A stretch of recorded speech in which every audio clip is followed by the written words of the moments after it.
मराठा समाजाला न्याय देण्याकरता मराठा कॅबिनेट सब कमिटी तयार करण्याचा निर्णय शासनाने घेतला आणि त्या माध्यमातून मराठा समाजाला मोठ्या प्रमाणावर सारथीच्या माध्यमातून असेल किंवा मराठा आरक्षणाचे निर्णय असतील, अनेक बाबी या मराठाच्या समाजाच्या करता तयार करण्यात आलेल्या कॅबिनेट सब कमिटीच्या माध्यमातून मराठा समाजाला आतापर्यंतचा जो न्याय कुठल्याच सरकारने दिला नाही तो न्याय देण्याचं काम देवेंद्र फडणवीस सरकारने केलं। ओबीसी समाजामध्ये सुद्धा मोठ्या प्रमाणावर असे काही प्रश्न आहेत, त्या प्रश्नाचं त्या प्रश्नाची दखल घेण्याकरता शासनाने ओबीसीची कॅबिनेट सब कमिटी केली।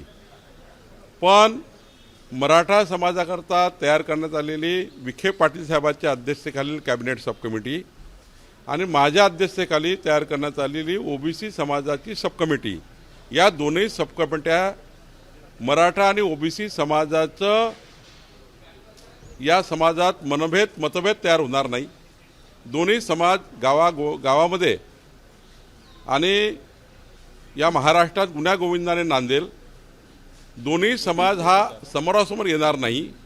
मराठा आणि ओबीसी समाजाचं जे स्ट्रक्चर आहे या महाराष्ट्रामध्ये एकत्रित परिवार म्हणून राहण्याचं ते कायम राहील, याकरता दोन्ही कॅबिनेट सब कमिट्या काम करत आहेत। आम्ही दोन्ही कॅबिनेट सब कमिट्यांनी हा विचार केला आहे या राज्यामध्ये सामाजिक सलोखा कायम राहावा, या राज्यामध्ये सामाजिक सलोखा मराठा ओबीसी समाज आणि या राज्यातले सर्वच समाज एकत्र यावे आणि आपला महाराष्ट्राचे संस्कार संस्कृती ही प्रचंड मजबूत बनावी, याकरताच या कॅबिनेट सब कमिटी आहे। पण माननीय शरद पवार साहेब जे म्हणतात आहे की या दोन सब कमिट्या बनवल्यानंतर समाजात तेढ निर्माण होईल। पवार साहेब आपण या ठिकाणी पुन्हा या महाराष्ट्राला त्या ठिकाणी वेगळीकडे नेण्याचं काम जे आपण या ठिकाणी करण्याचा प्रयत्न करतायत, मला वाटते पवार साहेबांनी थोडं याबद्दलचे सामाजिक तेढ निर्माण होणार नाही याची काळजीपूर्वक त्यांनी बोललं पाहिजे। कारण या दोन्ही सब कमिट्या समाजामध्ये एकरूपता आणण्याकरता, एकसंघ समाज करण्याकरता, ओबीसी मराठाला एकत्रितपणे या महाराष्ट्राला समोर नेण्याकरता तयार करण्यात आल्या आहे। त्यामुळे या सब कमिट्या महाराष्ट्राला मजबूत करण्याकरता आणि समाजातला तेढ कमी करण्याकरता निर्माण झाल्या आहेत।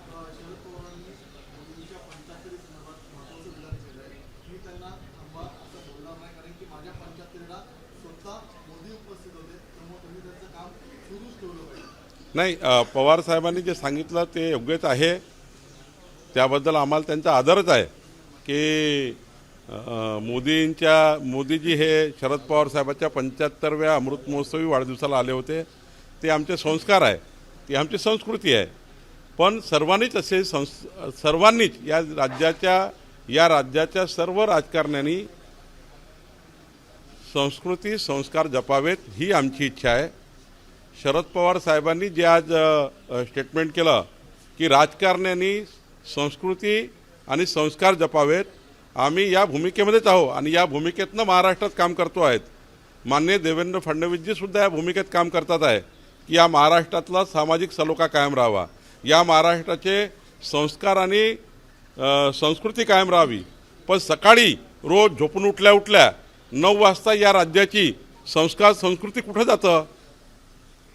सकाळी रोज मीडियामध्ये बाईट देताना जे असंस्कारित शब्द काढून या महाराष्ट्राला नेमकं पेटवण्याचं काम कोण करतं, यांनी शरद पवार साहेबांनी त्यांचे कान टोचले पाहिजे। शरद पवार साहेबांनी त्यांचे कान टोचले पाहिजे, जे त्यांच्या महाविकास आघाडीमध्ये रोज सकाळी उठून जो भोंगा चालू होतो तो भोंगा संस्कार आणि संस्कृतीकडे नेतो का राज्याला? सकाळी 9 वाजता उठून जे प्रेस स्टेटमेंट करतात त्यांना का समजवत नाही शरद पवार साहेब? जरा त्यांची ट्यूशन घेतली पाहिजे, त्यांना ते सल्ला दिला पाहिजे, म्हणजे मी सल्ला दिला पाहिजे। सकाळी 9 वाजता उठून असंस्कारमय या राज्याला न शोभणारे शब्द वापरणे, आमच्या माननीय मुख्यमंत्र्याबद्दल अपशब्द वापरणे, या राज्याची सलोखा हा बिघडवण्याचं काम करणे, अशा लोकांना शरद पवार साहेबांनी सल्ला दिला पाहिजे अशी माझी त्यांना विनंती आहे। संस्कार आणि संस्कृती पाळण्याचं काम भाजपाने नेहमीच केलं आहे, आम्ही करतोय.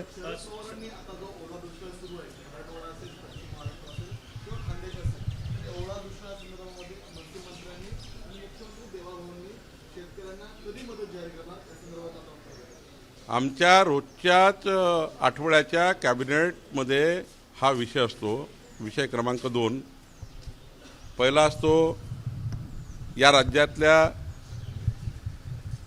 जलसंपदा विषयाकडील पिण्याच्या पाण्याचे आणि या राज्याचा जलसाठा कसा आहे त्याबद्दलचं प्रेझेंटेशन होतं.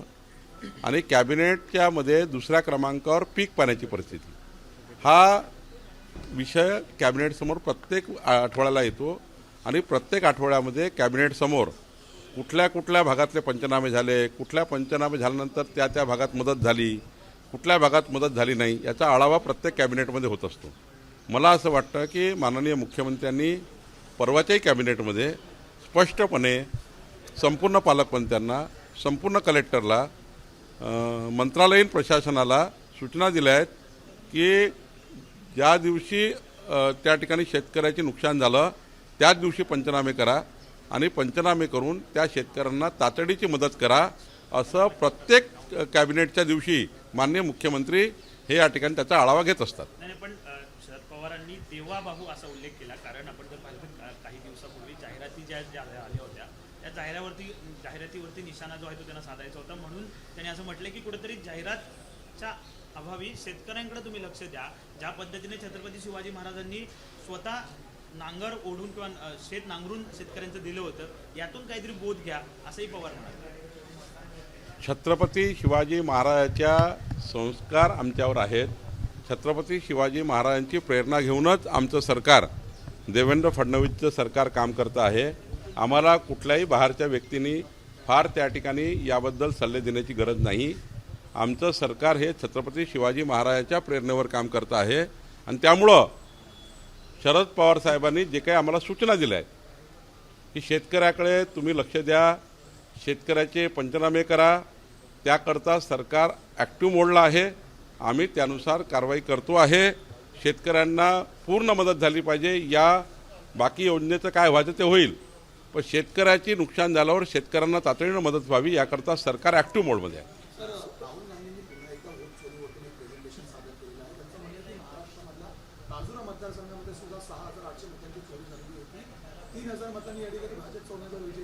ते राहुल गांधी वेडे झाले आहेत.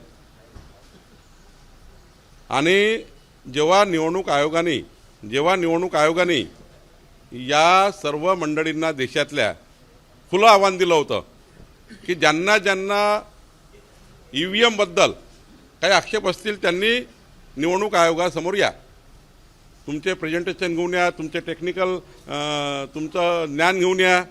कोणी गेलं नाही. खुलं आव्हान दिलं होतं निवडणूक आयोगाने की तुम्ही या आणि आम्हाला समजून सांगा EVMवर काही गडबड करता येते का. तेव्हा कोणी गेलं नाही. आता मात्र पक्षाच्या बैठकीमध्ये काहीतरी कोणतरी उभं करतं एखाद्या व्यक्तीला आणि आपल्या पक्षाच्या कार्यकर्त्यांना त्यांचा कॉन्फिडन्स वाढावा म्हणून प्रेझेंटेशन केलं जात आहे.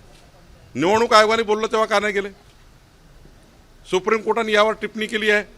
सुप्रीम कोर्टाचे आदेश आले आहेत की तुम्ही त्या ठिकाणी EVMवर त्यांनी सुप्रीम कोर्टाचे त्या ठिकाणी निकाल आले आहेत.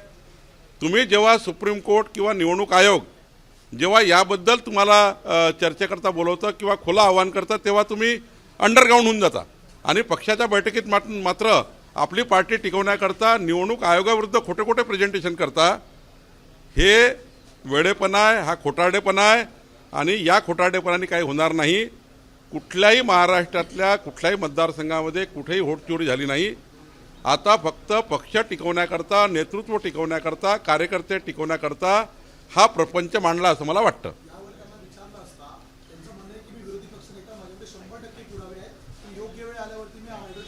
14 महिने झाले लोकसभेला आणि 8 महिने झाले विधानसभेला. केव्हा योग्य वेळ येणार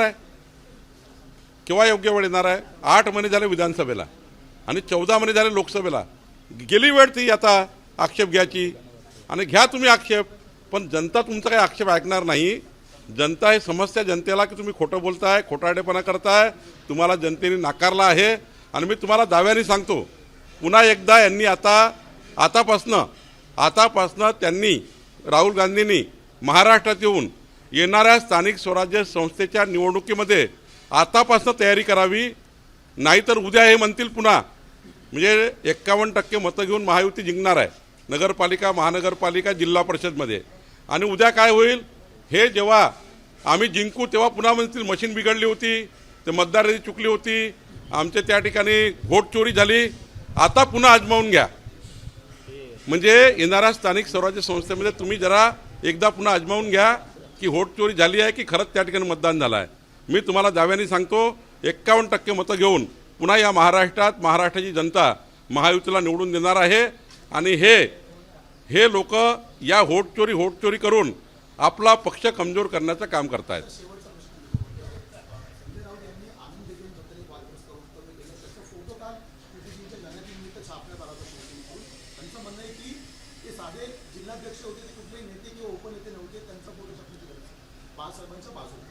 मला हे सांगा,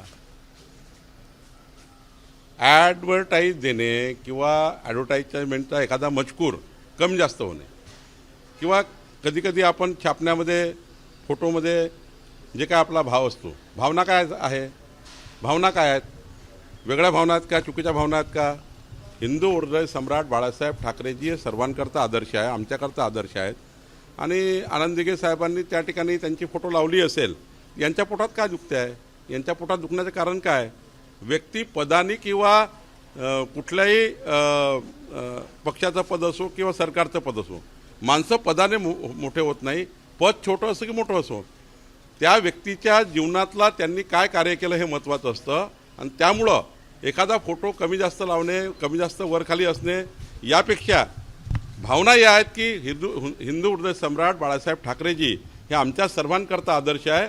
आणि म्हणून त्या ठिकाणी पेपर ॲडमध्ये त्यांचा फोटो आणि आनंद दिघे साहेबाचा फोटो आला असेल. आनंद दिघे साहेबाचं जीवन याच्या आधारावर एखाद्या व्यक्तींचा मोठेपणा असू शकतो.